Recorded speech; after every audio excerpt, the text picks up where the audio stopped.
Welcome back मित्रांनो. तर आज आपण ऐकणार आहोत रावसाहेब पाटील यांनी केलेलं मार्गदर्शन. चला तर जास्त वेळ न घालवता वळूया या मार्गदर्शनाकडे. विद्यार्थी मित्रांनो, मी रावसाहेब सुखदेव पाटील. विद्यार्थी मित्रांनो, जगात जे कुठेही नाही ते भारतात आहे. मानव या जगातील एक अभिनव आणि अद्वितीय निर्मिती आहे. तुमच्यासारखे फक्त तुम्हीच आहेत, हीच तुमच्या आयुष्यातली खरी ओळख आहे. फक्त युक्ती म्हणून जगण्यापेक्षा एक युक्तिमतून तुम्हाला जगता यायला पाहिजे. त्यासाठी तुम्हाला आपण जन्माला का आलो हे शोधता यायला हवं. भारत ही देवाची, ऋषीमुनींची, संतांची ओयंतची भूमी आहे. सत्ययुगापासून तर कलियुगापर्यंत, सिद्ध संस्कृतीपासून तर आजच्या आधुनिक युगापर्यंत अनेक प्रकारची जीवनशैली आपल्याला जगात पाहायला मिळालेली आहे. आपण आपल्या इतिहास आणि पौराणिक वाङ्मयाकडे एक नव्या सकारात्मक दृष्टीने बघायची गरज आहे. इतिहास हा परिवर्तनासाठी असतो, नवनिर्मितीसाठी असतो. आपल्या भारतात संत ऋषीमुनी यांनी आपल्याला अनंत प्रकारचे असे ज्ञान दिलं आहे की ते ज्ञान फक्त आपल्याला भारतातच शोधता येईल. आध्यात्मिक मार्गाने जे मिळालेलं आहे ते शिक्षणातून सुद्धा मिळालं पाहिजे असं आपल्याला वाटतं. निसर्गाने जे दिलेलं आहे ते आपल्याला शोधता यायला पाहिजे. त्यासाठी काय करता यायला पाहिजे आपल्याला या जगामध्ये. विद्यार्थी मित्रांनो, आपण जे स्वातंत्र्य किंवा स्वराज्यासाठी या योद्ध्यांनी आपल्याला बलिदान देऊन आपल्याला मुक्त जीवन दिले, त्यांच्यापासून प्रेरणा, ऊर्जा आपल्याला घेता यायला पाहिजे. एकाच वेळी हजारो ध्येय ठेवण्यापेक्षा 1000 वेळा एकच ध्येय ठेवा. चांगल्या कामासाठी ध्येय मिळवा. नेतृत्व व कर्तृत्व कुणाकडून उसने मिळत नाही, ते स्वतःला निर्माण करावं लागते. समस्या ओळखण्यासाठी चिकित्सक विचाराची, क्रिटिकल थिंकिंग आवश्यकता असते.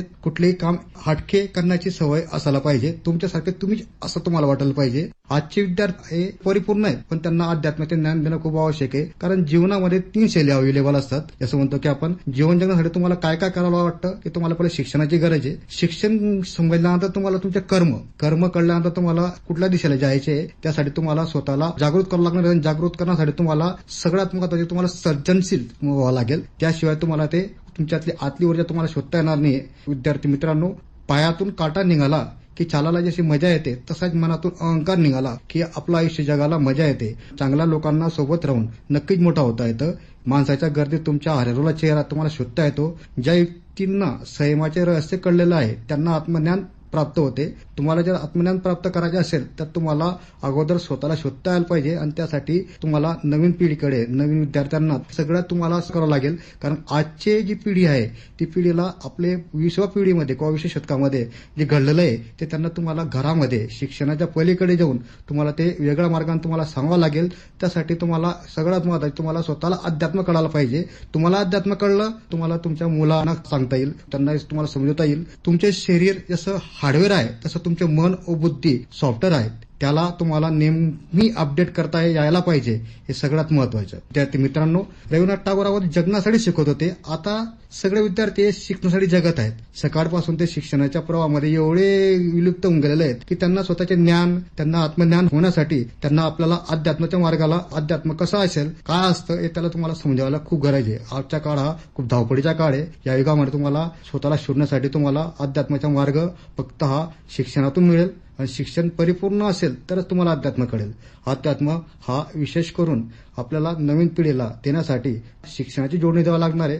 आपलं हे शिक्षण आहे जे इंग्रजांपासून आलेलं आहे. आपला सर्वात महत्वाचं म्हणजे ती आपली शिक्षण पद्धती ज्ञानावर आधारित नाही. ज्ञानावर आधारित राहिली असती तर आपण नवीन मार्ग शोधले असते. ही परक्याने जी शिक्षण पद्धत आपल्याला दिलेली आहे ती आजारी आहे. त्याला संशोधनाची गरज आहे. यासाठी विद्यार्थ्यांमध्ये तुम्हाला विकसित दृष्टिकोनातून नवीन आपली भारताची इकोसिस्टीम निर्माण करावी लागेल. त्याची सुरुवात घरातून, शाळेतून, कॉलेजमधून, विद्यापीठपर्यंत, विद्यापीठमधून समाजापर्यंत, समाजामधून देशापर्यंत शिक्षणाची तुम्हाला सृजनशीलतेला तुम्हाला वाव मिळेल. सृजनशीलतेला देशाच्या विकासाला हे पोषक ठरेल. लक्ष्य साध्य करण्यासाठी केवळ चांगले विचार नसून तुम्हाला त्याचा उपयोग तुम्हाला तरुणांमध्ये टाकावा लागेल. तसंच चांगला मनुष्य घडवायचे असेल तर फक्त शिक्षण पुरेसं नसतं. त्याला आपल्याला अध्यात्माची जोड देणं सुद्धा आवश्यक राहील. ज्ञान हा माणूस घडवतो आणि माणसाला आपल्याला कसं पुढे पाठवता येईल त्यासाठी आपल्याला भरपूर असे दाखले देता येतील. जसं आपले डॉक्टर विजय भटकर साहेबांनी भारतामध्ये ते तीर्थक्षेत्र आहे त्याला ज्ञानपीठाकडे कसं घेऊन जाता येईल याचा त्यांचे व्यवस्थित अभ्यास चालू आहे. ज्यांनी जीवनामध्ये सगळे संघर्ष केलेले आहेत असे विश्वास सगळे आई वडिलांना माझी एक विनंती आहे, आग्रह आहे, तुम्हाला सांगणं आहे की तुम्ही तुमच्या मुलांना शिक्षणाच्या अगोदर अध्यात्माचे ज्ञान तुम्ही परिपूर्ण दिलं. आपण म्हणतो ना की शिक्षणामधून फक्त माणूस उद्वान होऊ शकतो, तर आपल्याला अध्यात्मातून परिपूर्ण एक युक्ती घडवता येतो. त्यासाठी आपल्याला प्रयत्न करावे लागतील. त्यासाठी आईवडिलांना स्वतःला अध्यात्म हे कळलं पाहिजे. अध्यात्म कळल्यानंतर तुम्हाला कळेल की चांगलं वागता येतं. अध्यात्म आपल्याला दिशा देते, दृष्टिकोन देतो, विचार देतो, नवीन संघर्ष करायची शक्ती प्रदान करतो. यासाठी तुम्हाला अध्यात्म हे सगळ्यात पौष्टिक आहार आहे. तसं अध्यात्म ज्याच्यामध्ये असेल त्याला एक विशिष्ट ऊर्जा मिळते. विशिष्ट ऊर्जा मिळाल्यानंतर तुम्हाला जे सकारात्मक काम करायचं त्यामुळे तुम्हाला यश भेटतं. तर पैशाने यश मिळवता येत नाही. त्यासाठी तुम्हाला विशेष करून तुमच्या मानसिकतावर तुम्हाला भर द्यावा लागेल. आणि तुम्हाला जर तुमची मानसिकता तुम्हाला जर व्यवस्थित करायची असेल, बरोबर, तुम्हाला तुमच्या मानसिकताला सुधार करायचा असेल, यासाठी तुम्हाला कुठलं डॉक्टर किंवा तुम्हाला हॉस्पिटलमध्ये जाण्याची गरज नाहीये. त्याच्या सगळ्यात मोठं औषध आहे अध्यात्म. की आपण जसं म्हणतो की निसर्गाने आपल्याला भरपूर दिलेलं आहे, आपल्याला घेता यायला पाहिजे. निसर्ग हा परिपूर्ण आहे. ईश्वर हा निसर्गामध्ये बसतो आणि निसर्गामधून जर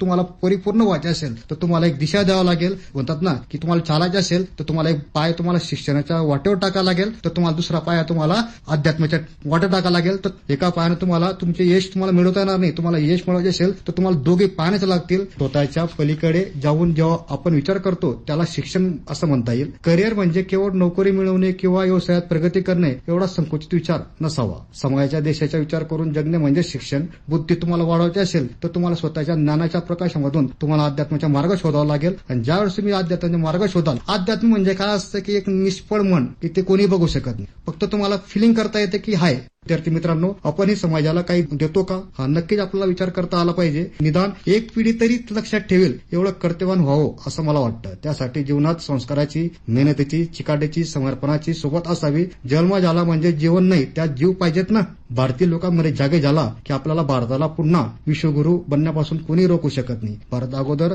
सगळ्या बाबतीमध्ये विश्वगुरू होता, नेहमी राहणार आहे. तुम्हाला अगोदर स्वतःला मोठं व्हावं लागेल. आणि मोठं फक्त तुम्हाला व्हायचं असेल तर तुम्हाला स्वतःला अगोदर काही नियम लावावे लागतील, बरोबर. समाजाकडे पाहण्याचा तुमचा दृष्टिकोन बदलला लागेल. विद्यार्थी मित्रांनो, विशेष करून मार्गाने रस्ते सापडतात आणि रस्त्याने तुम्हाला स्वतःला दिशा सापडते. आकाशवाणी केंद्राने मला ही संधी दिली. आकाशवाणीचे मी मनापासून धन्यवाद करतो. कळलं दर्शन?